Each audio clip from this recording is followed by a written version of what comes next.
In Seattle, police hope a bloody handprint will finger a killer.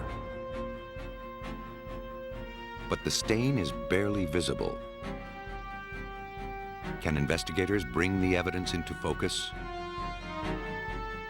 A new computer promises to read a killer's mind. Can it really see the truth locked in the murderer's memory?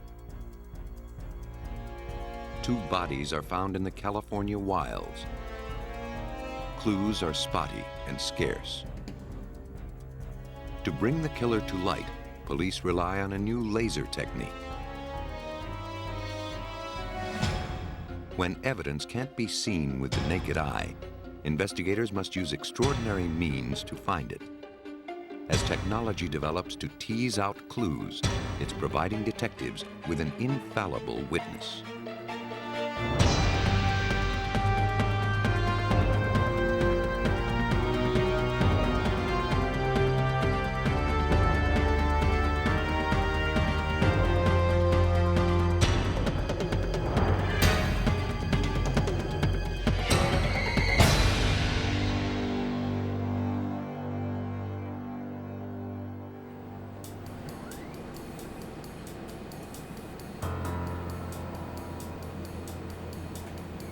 Forensic science is constantly evolving, from the discovery of the uniqueness of the human fingerprint to the ability to match a criminal to his crime through DNA profiling.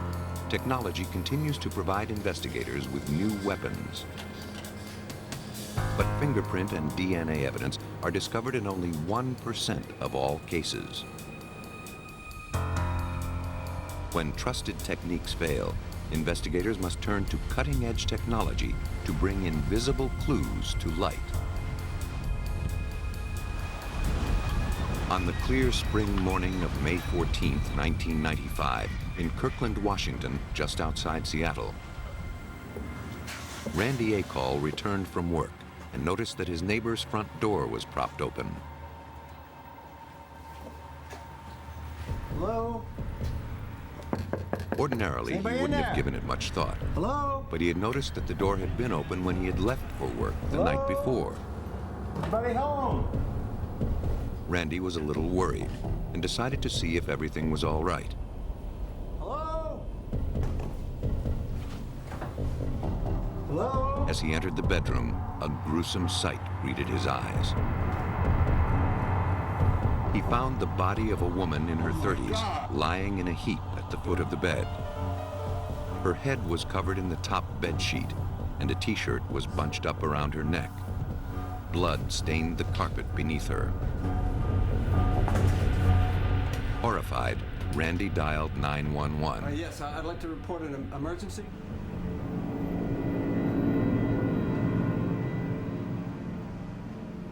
Detective T.J. Klump of the Kirkland Police responded to the call. It was Mother's Day, 1995, at about 10:30 a.m. in the morning.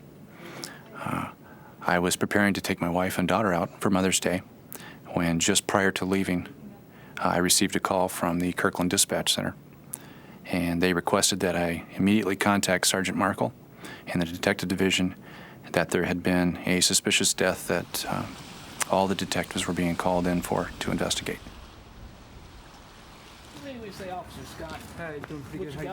When the police reached the apartment, they saw no sign of forced entry.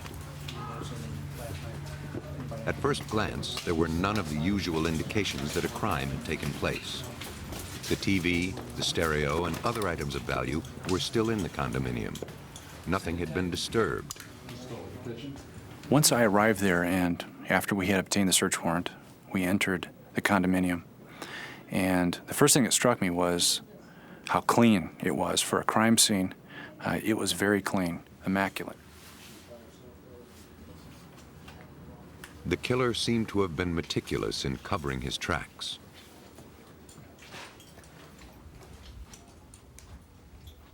Detectives set about trying to uncover what few clues they could. The case hinged on their ability to bring secrets of the crime scene out into the light.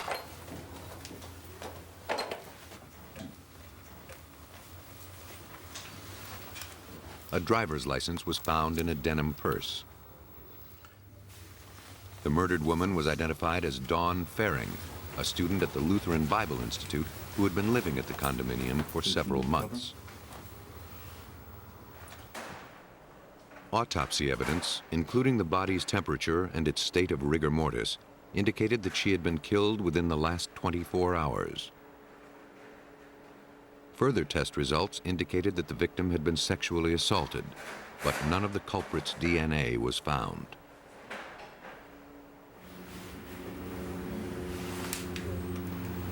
The detective and his fellow officers carefully collected evidence from the scene, removing the bed sheets and sections of the blood-stained carpet. They hoped these might contain some clue to the killer's identity. They also found cigarette tobacco and ash near the bed. The victim didn't smoke. They were left by the killer, but were of little use. Another scrap turned up that proved more valuable. While we were searching the condominium for evidence, we found a box of receipts. And Dawn Fehring was a very meticulous person. She was very organized. She saved receipts. She had phone logs. And she had saved some receipts, one of which was a receipt from 5/12 of '95. It was during the late evening hours. She had purchased some groceries at a nearby Fred Meyer's store. To pinpoint Fehring's time of death and to determine whom she might have been with, police went to the grocery store listed on the receipt. Roxanne, I'm about to show you this picture and see if you recognize this young lady. A clerk remembered helping the victim. Fehring had come in near closing time. She had been friendly and in a good mood, and she had left the store by herself.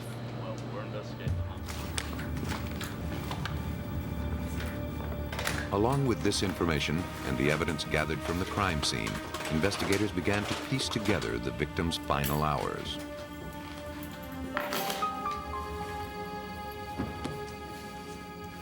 After leaving the store just before 10 p.m. on May 12th, she apparently went straight home and unpacked her groceries. Putting herself through Bible school, Fehring kept track of every penny she spent. She placed her receipt in the box in her hall closet. She then began to bake a pan of brownies, possibly for a Mother's Day celebration the next afternoon. Police estimated it took her an hour to make the brownies. They found them cut and arranged on a plate by the stove. By retracing Fehring's steps, investigators arrived at an estimated time of death.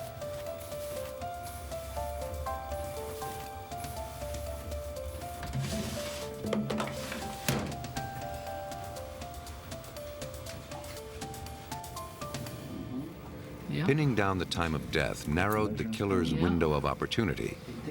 But who killed Dawn Fehring? Careful scrutiny of the crime scene revealed the faint traces of what might have been finger and palm prints on the bed sheets, traces of the murderer preserved in the victim's own blood.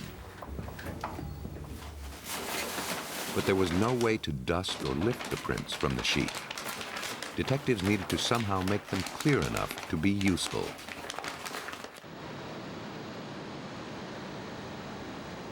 The evidence was passed on to King County latent laboratory scientist Pat Warwick.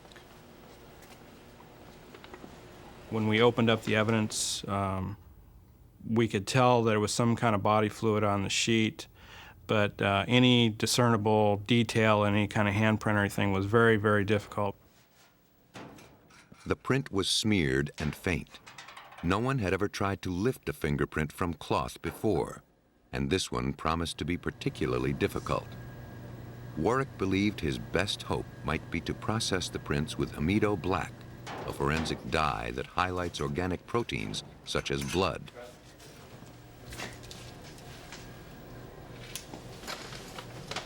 But amido black was usually used on hard, non-porous surfaces. Its use on fabric could jeopardize this crucial piece of evidence.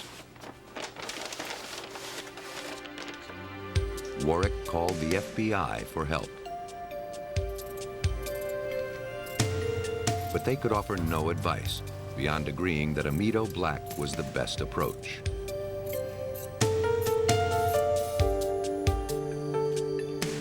If Warwick used amido black on the sheet fragment, the dye and the rinses in distilled water might well destroy the print.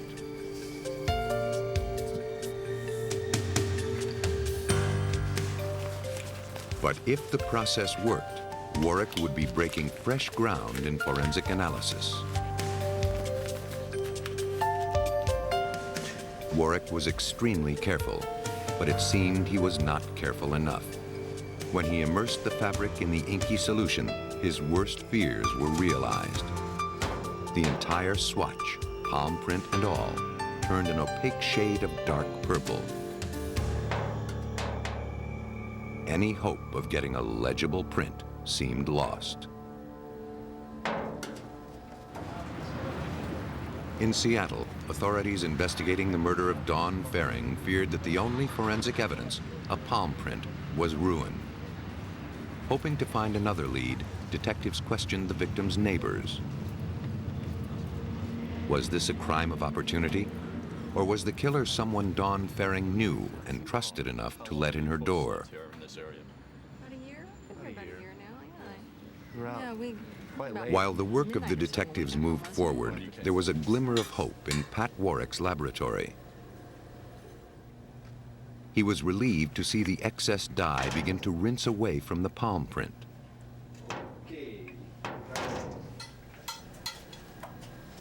As he hoped, the amido black dyed the bloodstains purple.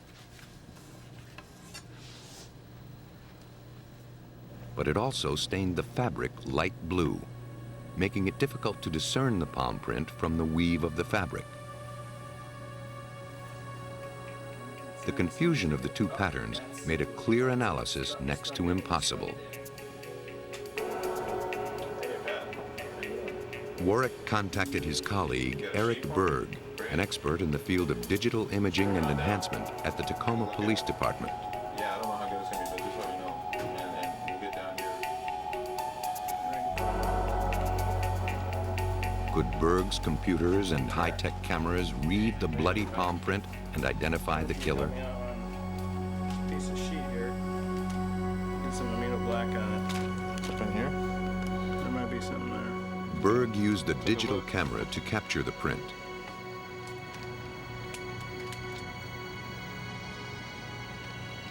It gave him the flexibility he needed to manipulate and clarify the image.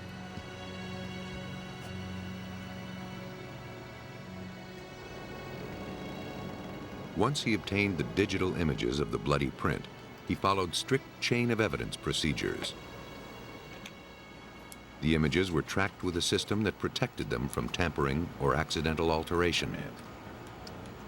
The software that we use uses the data encryption standard, which is a governmental standard that actually will allow you to mathematically prove that an image or any kind of a digital file has not been altered. To preserve the original picture, he made copies to work from. Now he was ready to clean up the print. But the image was still in such poor condition, he was not confident he could do much. The ridges of the fingerprint seemed hopelessly tangled with the fabric weave. Now, at this point, I would put in the source. You could just start to follow a ridge line on the print, and then all of a sudden the weave pattern would come in and disrupt your eye, and you'd go off on a tangent, and you couldn't follow that ridge without constantly being interrupted by the fabric pattern. So the biggest problem was that fabric pattern. We had to find a way to just suppress it or get rid of it somehow, and then look at the print, what was left after that. And if I move my box over here... Berg used software to filter out the background pattern. You can see, while it didn't entirely remove the weave pattern, it managed to blur it, allowing the ridge detail to stand out in clearer relief. But it seemed to Berg that while every step made the image of the bloody print a little clearer, it also created new problems for him to solve. In blurring the fabric pattern, this process significantly reduced the contrast of the image. It remained to be seen whether he could make sense of the print. While Eric Berg struggled to render a clear print, the Kirkland detectives continued to question the victim's neighbors. I was in a hurry, I had to get off. So you left work last night about 9 o'clock? Right, about 9 o'clock. The names of 5 men living near the victim's condominium complex came up with prior arrest and fingerprint records. One of these men was Eric Hayden, who lived in the apartment above the victims. When Hayden drove into the condominium parking lot, the detectives were waiting to speak with him. Well, let's wait until he brings. I looked over at the driver, who was a white male in his late 20s, and I noticed that he was smoking a cigarette, and he was looking over at us with his eyes, but yet his head remained facing straight ahead. I thought this was kind of suspicious. Hayden strolled past the officers without acknowledging them and disappeared into his condominium. We waited a few minutes, and we wanted to see if he would return outside, which he did. He walked back down the stairs and again walked past us, not looking over at us, and was walking directly towards his car. It was at that time I approached him and I said, "Excuse me, are you Eric Hayden?" And he said, "Yes, I am." And I asked him if I could ask him a few questions about that night, to which he agreed. Hayden claimed he'd been out drinking on the night of the murder and knew nothing about it. He had noticed nothing unusual when he came home. He puffed on a cigarette as the conversation began. To the detectives, he seemed nervous. When you went upstairs, did you notice? But a case of nerves would never be enough for a conviction if Hayden was the killer. The police still needed solid evidence, and pressure remained heavy on Eric Berg to provide it. 4 or 5 times. In his lab, he fed the image of the bloody palm print through yet another computer program. This step raised the tonal values of the ridge detail, much like adjusting the contrast on a television screen. Finally, using all his software and expertise, he produced an image clear enough for comparison with the prints of any suspects. Police asked Warwick to check the prints of the 5 men with criminal records who lived near the condo complex, and that included the prints of Eric Hayden. They gave us the name of Eric Hayden, and we checked our file, and we had some prints of his on file in our agency. So we pulled those for comparison. Well, once you're looking at the comparison and you're making the positive opinion of a match, as a late examiner, there's that short period of time when you're the only one who knows. The detectives don't know, no one knows. And then so it gives you a real sense of accomplishment. On May 31st, Pat Warwick called the detectives and told them he had made a positive match. The prints on the bedsheet did indeed match the prints of Eric Hayden.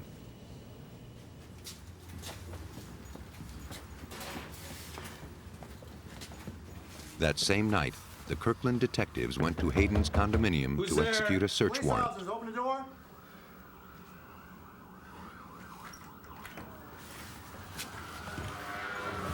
Eric Hayden, we have a warrant for your arrest. Lay down, face down on the deck. Going for it. Hayden was handcuffed and arrested. What's going on? Ma'am. His apartment was searched top to bottom, and his girlfriend was questioned. Ma'am, I'm Detective Plum. He was charged with first-degree murder. The arrest of Eric Hayden. After Hayden's arrest, police began to piece together a picture of the gruesome events of May 12, 1995.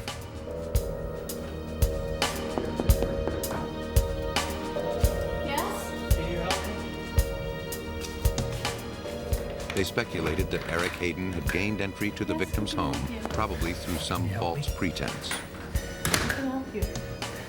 A brutal assault and murder followed shortly thereafter. At some point, Hayden lingered over his victim, enjoying a cigarette.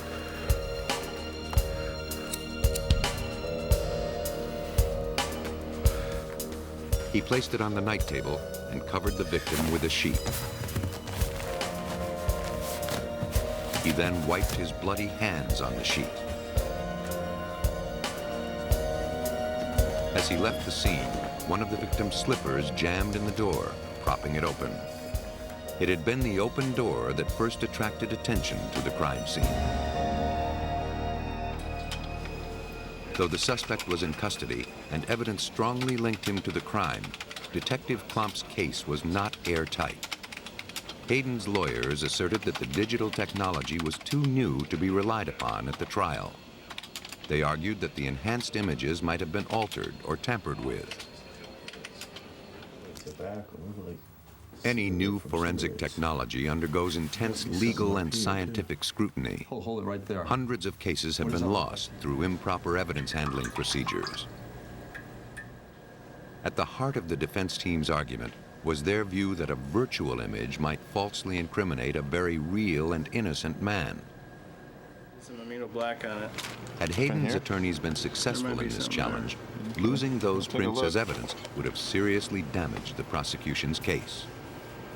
But Eric Berg took extra care to explain the process to the members of the jury and to let them decide for themselves.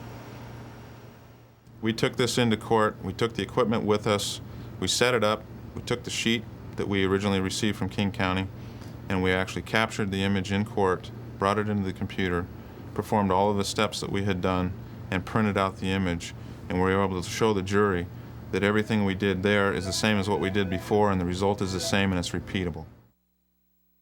Satisfied that Berg's digital enhancement techniques were sound, credible, repeatable, and damning, the jury needed only 3 hours to return their verdict: guilty of murder in the first degree. This technology was incredible. It helped us solve the case much faster than we would have been able to having just gone out and contacting people or waiting for additional information to come in. This left no doubt in anyone's mind that this was the killer. It positively identified the killer. Those prints, which had seemed to be just smudges at first, had finally yielded their secrets to the new digital imaging technology. Ultimately, they betrayed Eric Hayden to justice. Hayden left behind his handprint, thinking it was an illegible smudge. He didn't know that computer enhancement could turn that faint residue into a clear picture of guilt. Other criminals take greater pains to conceal the traces of their crimes, but the remnants of murder aren't so easy to hide. Forensics has ways of flushing them out. On a frigid January morning in 1987, a fur trapper was checking his traps in the blizzard-bound Cactus Flats region of California's Big Bear. It was hard going in such miserable weather.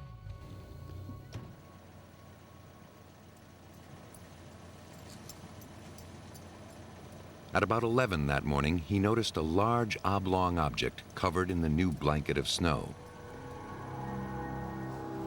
There in the wilderness lay an abandoned mattress. The strange find seemed innocuous enough, but as the trapper checked around it, he made a macabre discovery. He hurried to the nearest telephone and summoned the police.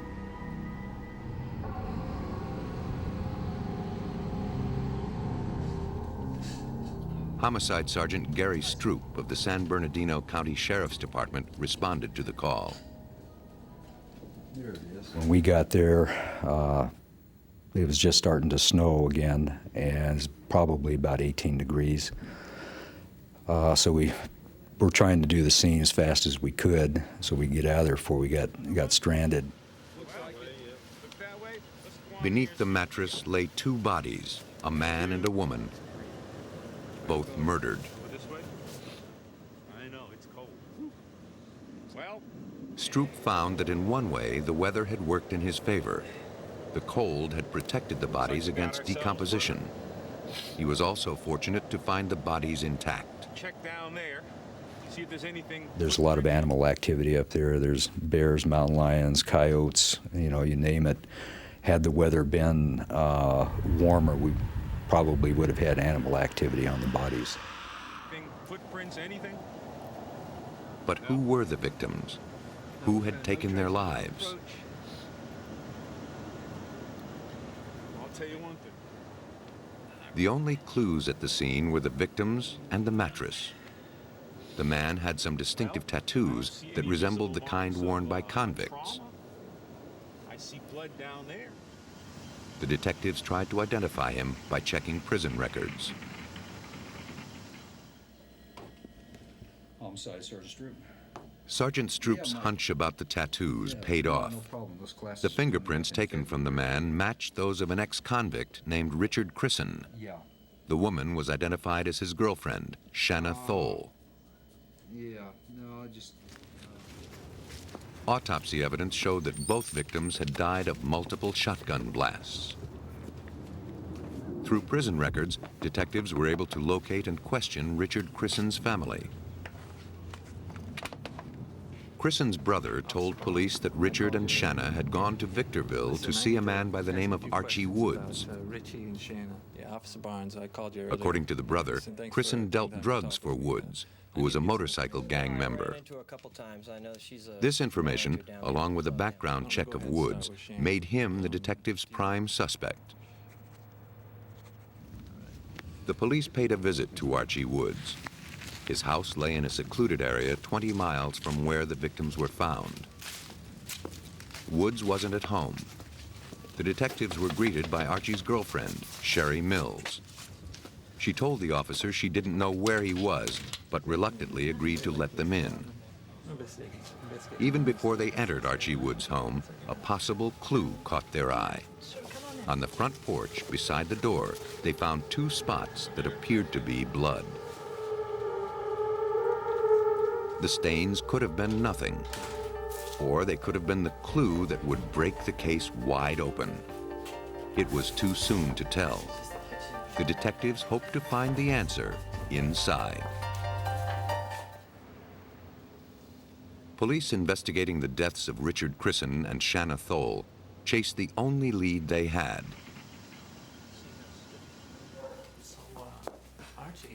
At the home of drug dealer Archie Woods, they sought any clues they could find. What time did Richard and Shauna leave? Still awake? The detectives informed Woods' girlfriend, Sherry Mills, that they were told Shanna and Richard had visited the house.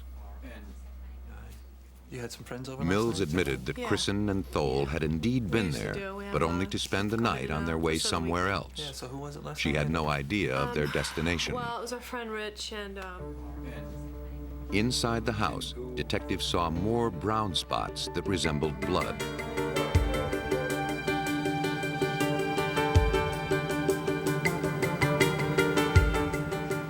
The house smelled of fresh paint. In the back bedroom, they found several paint cans.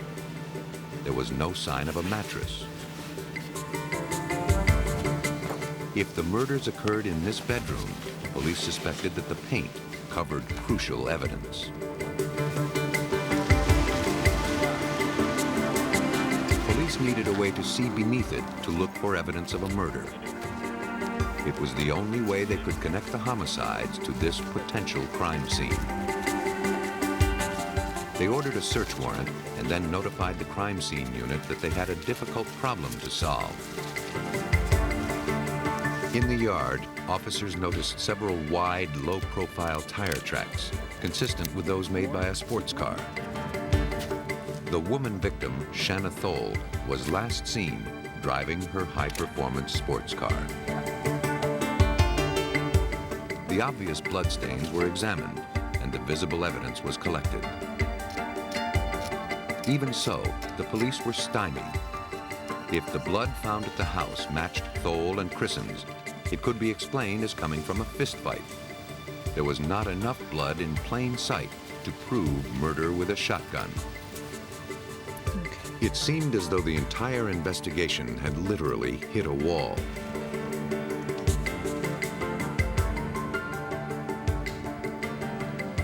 Forensic expert David Stockwell of the Sheriff's Scientific Investigation Division thought an alternative light source might reveal evidence hidden behind the paint in Woods' house.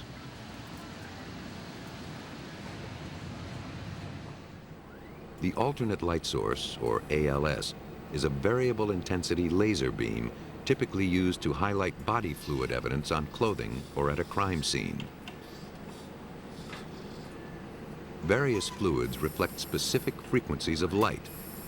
By adjusting the frequency of the laser, invisible evidence can be seen. Forensic technicians use tinted goggles and reflection-enhancing chemicals to make trace body fluids glow under the laser beam.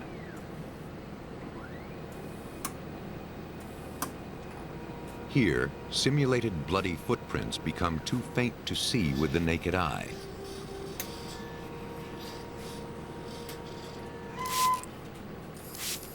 But with the right chemicals sprayed on them, and with the laser of the ALS set at the proper frequency, they fluoresce. In theory, at least, blood evidence could be made to glow, even from behind a coat of paint. But it would take the precise combination of chemicals, goggle tints, and laser frequencies to penetrate the painted layer.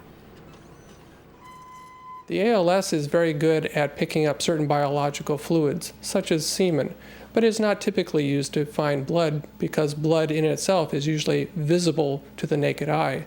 What we were doing with the ALS was to see through that opaque layer of paint to see underneath it and what was there. But would it work in such an unorthodox application at the home of Archie Woods? Police in San Bernardino had never used an ALS in this manner before. It was not built to illuminate an entire wall. They had to slowly comb small areas, hoping that the light could see through the paint and reveal any evidence beneath. Okay, Richard, take your goggles off. Little by little, they succeeded. With the ALS, the grim events at the Woods house were brought to light. There on the wall, beneath the fresh paint, was a wide splash pattern of darkened blood that had been all but invisible to the naked eye. This was the breakthrough police hoped for. They could now read the stain patterns on the wall to determine what happened. As shown here with this colored fluid, blood shed in violence can behave in several ways. It can drip, making a circular spot. Its diameter depends on how far and how much of the blood has fallen. It can form a series of streaks when flung off an object, such as a knife slashing through the air. This is called casting off. But another, equally telling kind of bloodstain appeared on Archie Woods' wall. The largest of all bloodstains that I've ever seen at crime scenes are produced by what is called arterial spurting. And in this case, what I was seeing underneath the paint on the wall was in fact the bloodstain size consistent with arterial spurting. The spurting patterns on the wall were consistent with the location of the wounds found on Chrisen and Thole. The ALS painted a grim picture of their violent death. The next problem was how to preserve the bloodstains for use as evidence in court. Without proof positive of arterial spurting, a shrewd defense team might claim that only a fistfight had taken place in that room, not a murder, and certainly not two murders. The ALS had illuminated the evidence bit by bit, but now the laser had to shine on the entire wall in order to take a photograph. Hey, George, look around. Richard. Why do I call you George? Investigators used a technique called painting with light. Okay. While the camera shutter was held open, the ALS was shown on the wall from left to right and top to bottom until the entire wall had been recorded through the course of several minutes. When the negatives were developed, they provided a clear, admissible picture of what the ALS revealed. That was good news for Sergeant Stroop. With the pattern that we had on that wall with the use of the laser, it was obvious it was high velocity and a large amount of it, much more so than you'd ever have gotten from somebody with a bloody nose or getting beat up. The evidence of violent death in that fateful room was mounting. The exposed blood patterns revealed that at the time they were shot, Shanna Thole and Richard Chrisen were lying in the bed, presenting no potential threat to their assailant. Meanwhile, their alleged killer was still at large. That's what I was saying. Okay. All right.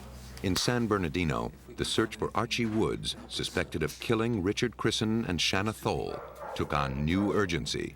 He's making a call right now. To avoid being implicated in the killings, Woods' girlfriend cooperated with authorities. No, he left a little bit later. She disclosed to he the had to go to detectives Kmart that and get Archie some was in parts of his car. Modesto, visiting his little girl on her birthday. So Richard and Shauna were already gone by the time he... On Friday, the day Detective Stroop was gathering evidence at Archie's home, Archie himself was already under arrest in a neighboring county for carrying a concealed weapon in his car. He was driving a sports car at the time. Shanna Thole's sports car. From his cell in the San Bernardino jail, Woods maintained his innocence in the double homicide. He claimed that the murders were committed by members of his motorcycle gang. According to Woods, on the night of the murder, gang members asked Woods to lure Richard Crisson to his home. Woods claimed that after Crisson and Thole had arrived, he left his house as the gang instructed. Woods refused to identify the gang members involved. Archie stuck with his story that he did not know who the other people were that had come into the house, that they were alive when he left and dead when he came back. But he would not ever give up the names of the other individuals that were involved.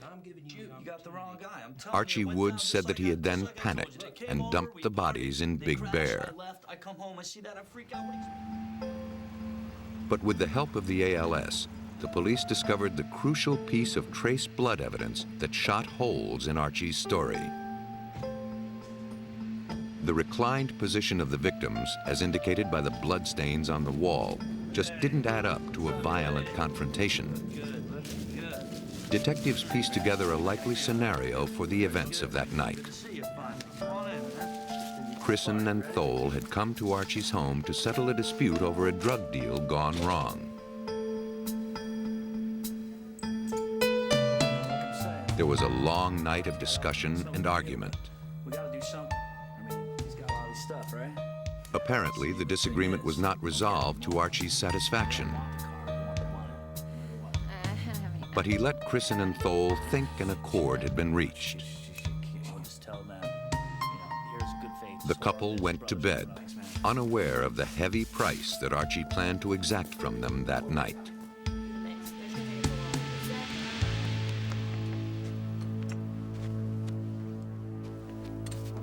Police believe that when he thought they were sound asleep, Woods struck his helpless victims, taking their lives with blast after blast from a shotgun.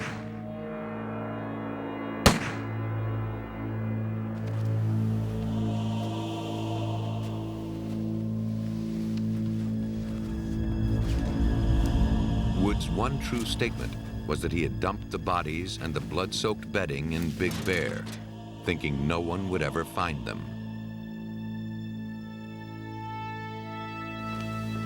Back at his house, he had first tried to clean the wall, but the blood wouldn't come off. He then covered the evidence with a thick coat of paint. But the alternate light source defied his efforts to conceal his crime. It clearly showed the pattern of the bloodstains through the opaque coat. You know, when looking at that, there's no doubt in my mind they were killed here. They were in this bed. And, you know, that's going to show everybody, you know, what we know, or help us prove what we know, or convince a jury of what we know. And it did. Archie Woods was given 2 life sentences for the double murder of Richard Crisson and Shanna Thole. Every criminal leaves evidence behind. The key is to know how to find it. But the most compelling evidence is also the least tangible. It's the criminal's knowledge of his actions. A new technique is testing a way of tapping the suspect's mind to turn a criminal's own memory against him. Larry Farwell is the director and chief scientist of the Human Brain Research Laboratory in Fairfield, Iowa. He has developed a new computerized system known as brain fingerprinting. It reads the memory centers of the human brain. He believes that brain fingerprinting will one day be used to positively link perpetrators to their crimes. Brain fingerprinting is a scientific method of determining whether certain information is stored in a brain or is not stored in the brain. If an individual has committed a crime, he'll have certain information relevant to that crime stored in his brain. So we can use brain fingerprinting to determine scientifically whether he committed the crime or not.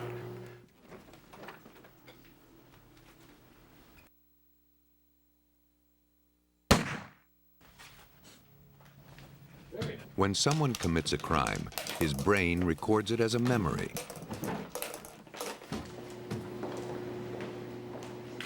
Brain fingerprinting seeks to reveal that memory by showing the suspect evidence taken from the crime scene. Now I'm going to be putting this headband on your head. A headband with sensors is placed on the subject.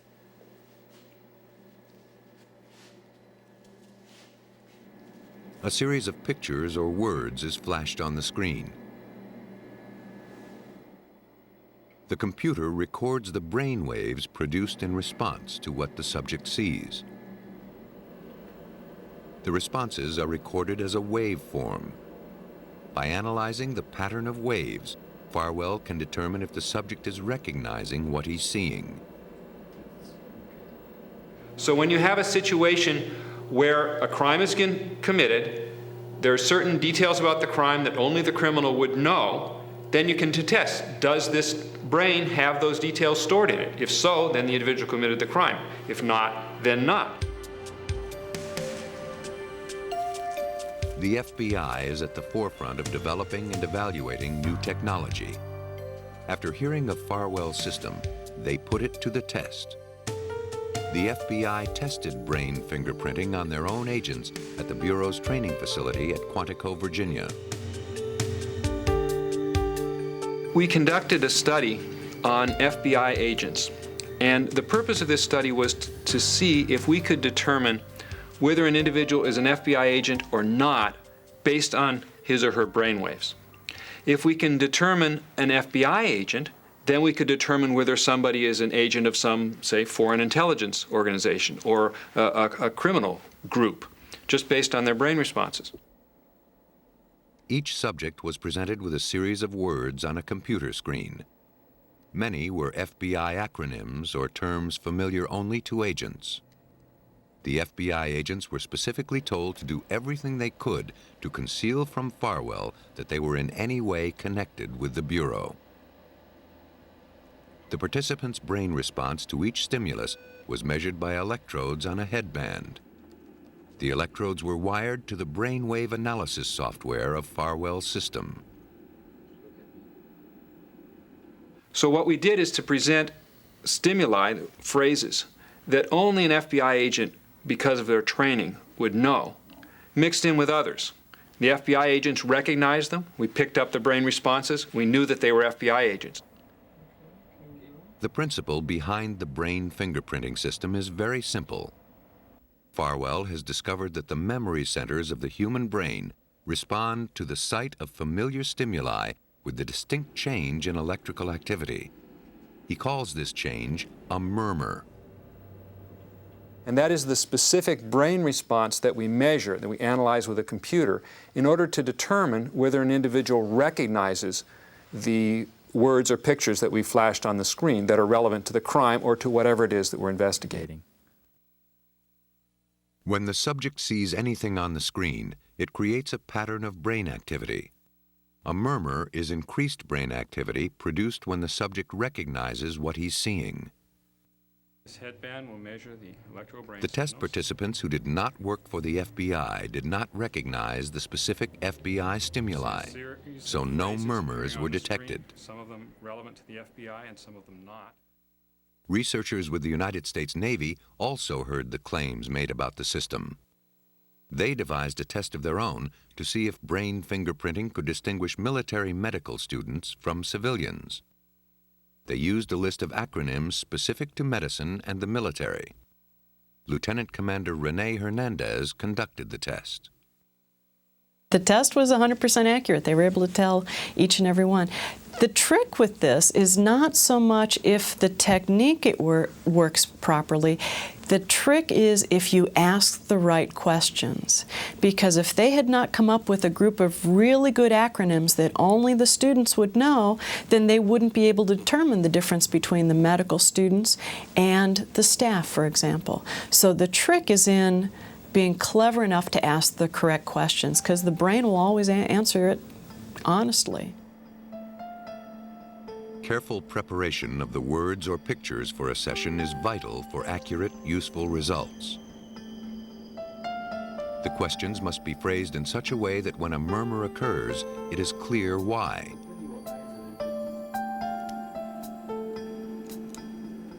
In a murder investigation, both a witness to a shooting and the shooter might show a murmur when confronted with the murder weapon. You have two people, only one person actually committed the crime. You have another person who simply saw it. They have the same information in their brain, so you have to get that, you have to ask the questions properly. Rigorously constructed lab tests are one thing, but how would the brain fingerprinting system work on the front lines of a murder investigation? Could Dr. Farwell's computer read the mind of an actual killer? Like a page torn from a science fiction novel, brain fingerprinting might be the next century's most powerful new forensic tool. No criminal's secrets would be safe when his own brain waves could bring him to justice. Captain Blaine Corral, commander of the Investigations Division of the Alexandria, Virginia Police, has also tested the system. Though he was initially skeptical about its use in the real world, he was quickly won over. The vision I had was like of the Three Stooges with a salad bowl sitting on the top of someone's head with wires coming out of it. And I thought, not only would this technique or this technology never really be useful, but there's no way in the world it would ever be accepted by the law enforcement community. Corral compared brain fingerprinting with the polygraph, the lie detector used by law enforcement for many years. The polygraph is still not admissible in court, but has become a standard tool to guide police. The polygraph works on the theory that you can't control your heart rate or something called your galvanic skin response or your breathing patterns. The brain fingerprinting sort of takes that a step further and recognizes the fact that you can't control the electrical activity in your brain. A polygraph registers only stress or emotional responses, such as heart and respiration rates and sweating. By analyzing the readings, the operator tries to discern whether a subject is being truthful or deceptive in his answers. But in some cases, the polygraph can be fooled. Brain fingerprinting is often more general. It can identify the presence of hidden information in persons fraudulently claiming either knowledge or ignorance of certain facts. But again, it reveals only the presence of the information, not the details. So they're going to both help us toward the same end, which is ultimately to find out the truth about what we're investigating and formulate the best case for presentation in court, but they're going to sort of attack it from different angles. Both can be very crucial to a successful case. Serious questions remain about the wholesale application of Dr. Farwell's invention. Would a murmur be revealed if a killer were in a drunken blackout or a psychotic state when he took his victim's life? In such cases, there might not be a brain fingerprint after the fact. What if right after he committed the crime, the killer received a severe head trauma? But that's what actually happened with the the person who was the bodyguard who was in the car with Princess Diana. Everybody thinks he's trying to cover up something. He had such a severe traumatic injury, he probably will never remember that because the brain never was healthy enough to store that information into long-term memory. In most cases, brain fingerprinting a witness or an accomplice can reveal knowledge of all kinds of crime, from espionage to terrorist plots. At least that's the promise of this technology. Brain fingerprinting is not yet admissible in the United States, but it might be only a matter of time before it becomes a routine tool. The relatively new technique of DNA profiling is known to be so dead-on accurate that genetic evidence is readily accepted. Ultimately, scientists and criminal investigators agree that brain fingerprinting shows great potential in murder investigations. In a shooting death with no witnesses, the killer would be the only person with intimate knowledge of the crime. With Dr. Farwell's computer, the murderer's own brain could become a witness for the prosecution. Technology is providing new ways to reveal evidence that would have been lost or unavailable just a few years ago. Today, investigators can peer beneath paint, lift a smudged palm print from a bedsheet, and perhaps even tap into a suspect's memory to find the truth. There may be no way to completely stop crime, but forensic science is finding ever more ingenious tactics to catch criminals.